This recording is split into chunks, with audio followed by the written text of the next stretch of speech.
So we're going to actually go on to section 6 today, because I'm not going to ask you to take notes. I'm just going to ask you to pay attention so you don't have to hurt your brain too much writing stuff down. No. So these are some additional topics that are in the geometry section. I don't have any homework assignment out of it, so I'm just trying to give you an overview of what the usefulness of these things are. So section 4 and 5, as you know, we did formulas for area and volume and perimeter, which if you watch the review, you found out that I'm not actually testing you on that this time, but I will test you on that next time. So section 6 talks about transformational geometry. If you've ever taken pre-calculus, you've done some transformations where you had to what's called translate and rotate and reflect. And also adjust the size of the image. So it's basically taking an image and transforming it to a different location, a different orientation, a different size, and how do you do those kinds of transformations. So, you know, you think about if you're an artist and you were looking at your model and you might be transforming it in terms of the size that the actual person is to putting it on your canvas. If you were, I mean, a camera does it automatically. It transforms the image to a smaller scale size image. But sometimes even say if you're designing something, you're an artist or a designer, industrial designer. So does anybody know what an industrial designer does? As the name implies. Yeah, okay. So if you look at, let's say, Target, you know, they have a designer that designs nice looking tea kettles or functional things that are functional, but they look good as well, like iPhones. You know, the people who designed the iPhones, they're not just designing it for working, but they also want to make it look good. And so an industrial designer is kind of like an architect, but they design industrial items instead of buildings. My son-in-law, he got a degree in architecture with a minor in industrial design. So those chairs that we looked at the other day, that would be somebody, an industrial designer might design the chairs. And part of that is just taking an idea and then synthesizing something, which might involve these kinds of transformations.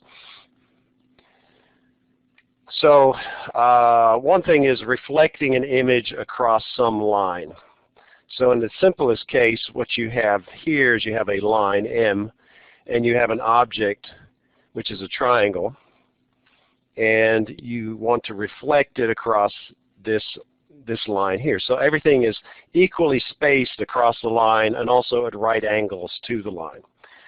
So if we wanted to look at the original image and the reflected image, one thing is we would draw a line from point A to line M, and it's at a 90-degree angle, and then you would make point A prime the same distance on this side of the line as it is on the other side of the line. So I draw this line, and then I measure the distance from the line to this point, and then I take that distance and measure it. Likewise, the same thing for point B. You would draw a line from point B perpendicular to line M. You would measure the distance from the line of reflection to here, and then you would measure the same distance down there. And finally, you could do that with C. And what you end up with is an image that's just transformed. It's basically a similar triangle. In this case, it's actually a congruent triangle because all of the angles and all of the lengths are the same. They're just on the opposite side of the line. Now, the lines don't have to be horizontal. Well, here's an example. Just it's a picture of somewhere. And if you look at the reflection in the water, you know, the reflection is going to be symmetric around the water line. So wherever the water line is here, and you see the building, it's the same size and everything's upside down, but it's transformed, it's reflected.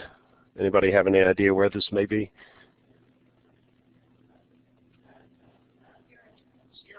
Europe something. What's that? It's near a body of water, yeah.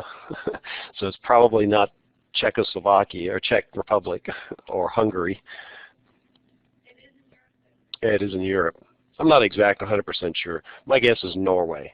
Okay, that's kind of the typical architecture that you would see on the coast of Norway. And I know that because I've seen pictures. My mother went on a cruise one time, and they went into all these little coastal areas, and they look kind of like that. So anyway, that's an example of a reflection in a real situation.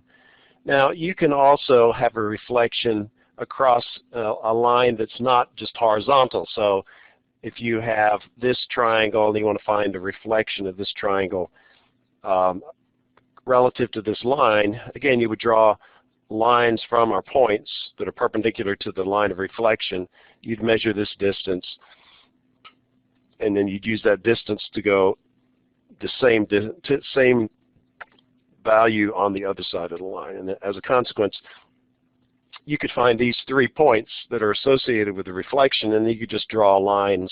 You could draw a line between point here, this point and this point, which would match every point. So you don't have to define every point on the line. You just have to define 2 points in terms of the reflection. So to make the reflection of this object, I only need 3 points that I can measure and plot, and then I can draw lines, straight lines between the points to get the actual reflection.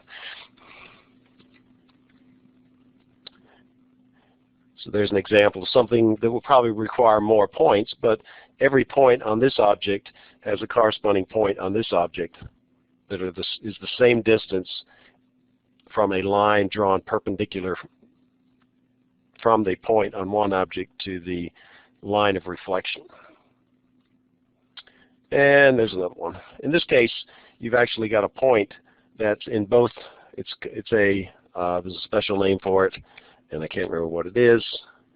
It's on the next page somewhere. It's called an invariant point. There we go. So this point is invariant because it's on the line. It's on the line of reflection. So it's on both images. So this is invariant, meaning it doesn't move.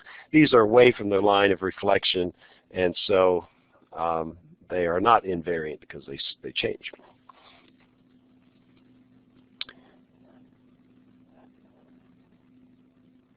Okay, what this basically is saying is that if you have a reflection, if you have a line in the original drawing, then you'll have a line in the reflection, and all the points on that line will remain in a line.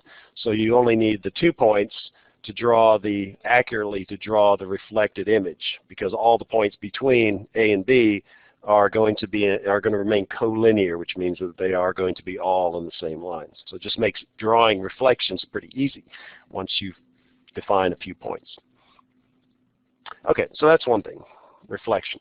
Another thing is that if you draw a line that's within the body, so instead of drawing the line outside of this, so if I'm looking for the line that's the reflection of line AB, which is A prime, B prime, notice that this line of reflection doesn't intersect this line that I'm trying to reflect.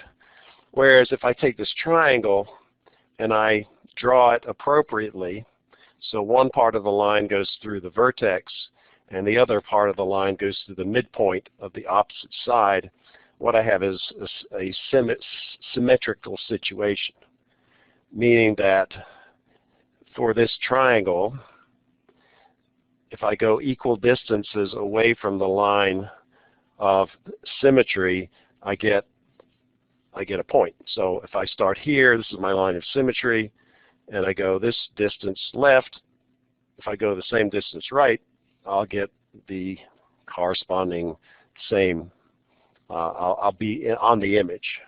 If I go, say I go from here to here, that distance, it says if I go the opposite direction, the same distance, that I'll also still remain on the image.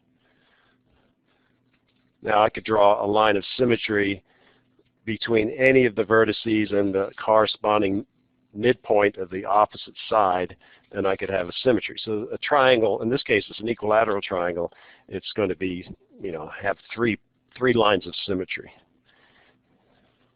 In this case we have the line of symmetry, and we see that, going either side the same distance perpendicular, we are on a similar kind of portion of the figure. So there's a lot of things that have symmetry. This is a case of a snowflake. If I took a line anywhere, well, not anywhere, but appropriately drawn, like for example right along here, I would see that if I go perpendicular to this line of symmetry at a certain distance, I should see a corresponding similar part of the geometry on the other side of the line of symmetry. And there's lots of lines of symmetry here. I could either draw them along these snowflakes, or I could draw them exactly in between, but it just means that the figures have some regularity to them. So there's your, I guess that's a piece of ochre. And again, it has symmetry. If I were to draw a line from here right through there, it's kind of like a star. Again, if I go this far, I have this element of the drawing, and if I go this far, same distance, I have a similar kind of part of the object. This would be an invariant point because the part of the figure is on the line of symmetry. So vegetables, flowers, a lot of things in nature have symmetry to them. We have symmetry to a certain extent. Our internal organs aren't symmetric, but our external body is reasonably symmetric. All right. Oh, I'm not sure. Yeah. I mean, looking at the heart itself, it's off center, but it is fairly symmetric. They're not all symmetric, but there's a leaf. And then in architecture, you see symmetry all the time. That's the inside of a medieval cathedral. That's the ceiling. This one actually is one of those things that, one of those, what do they call? Yeah, is that what it is? Yeah. Okay. So I just put that in there. Okay, so that's what symmetry is. Symmetry is you can draw.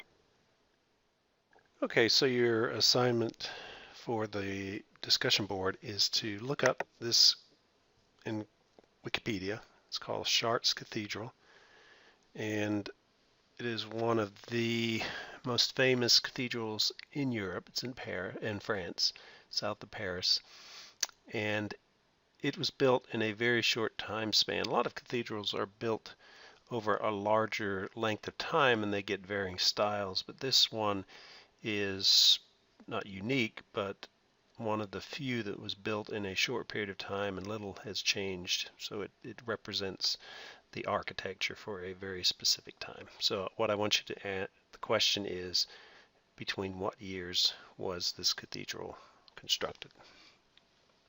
A line somewhere on the object, and on either side of the line of symmetry you see the same distance from the line of symmetry. Either way you see the same kind of portion of the original image.